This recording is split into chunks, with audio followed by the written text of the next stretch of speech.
Hello everyone. I'm showing this video today for a variety of reasons. First, I would like to emphasize that the production you are watching is a simple demonstration of how the arts can play a role in the presentation of ideas and information. We collaborate with community artists who wish to share their talent and use the results of these efforts to clarify and reinforce concepts and ideas. This is a great way to bring technology, the arts, and education together. But it's also fun. The best way to help an idea along is to make the ways we explore it engaging and enjoyable. Secondly, I'd like to preach to the choir a bit in order to reinvest in our goals as participants in the growth of innovative concepts in all levels of education. I'm going to start emphasizing a big idea, one that, combined with explorations in art and philosophy such as these, will become the foundation of my learning plan. My projects will challenge myself and others and fully utilize all the great resources that are at our disposal. So I'd like to begin by quickly analyzing the roots of the words education and student. Both have roots in Latin. Education derives from a word that means to draw out from within. Student, in a similar way, means to direct one's zeal or enthusiasm. Interesting, isn't it? Now, many of us understand that children love to ask questions. It's in their nature. In our current society, the best education institutions at any level recognize that as the engine of a student's curiosity. If managed well, this can be grown effectively rather than stifled. The best schools allow for inquiry.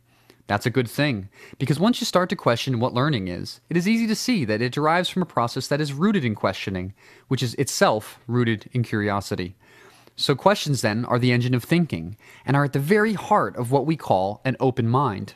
So what happens to our open minds as we develop? Well, lots of things happen, and they aren't just a part of the growing up process. We know that poor practices in the world of education leads to a stifling of students' natural tendency to question. But fundamentally unjust factors such as discrimination, systemic violence, and poverty all conspire to reduce children's image of themselves and the world around them.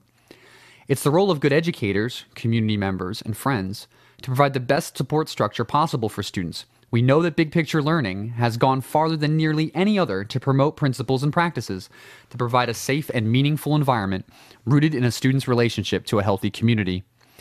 Big Picture connects students to faculty, to friends, to family, to mentors, and assists students in discovering their potential through their passions and interests. They are assisted into a community and workplace. They are invited into a society that has long before graduation opened its arms to the student's involvement. It's not a process of examining a career path or a college choice. We are describing here an education that is rooted in a student's pursuit of happiness. Here today, I'd like to think we are in a way pursuing our own happiness.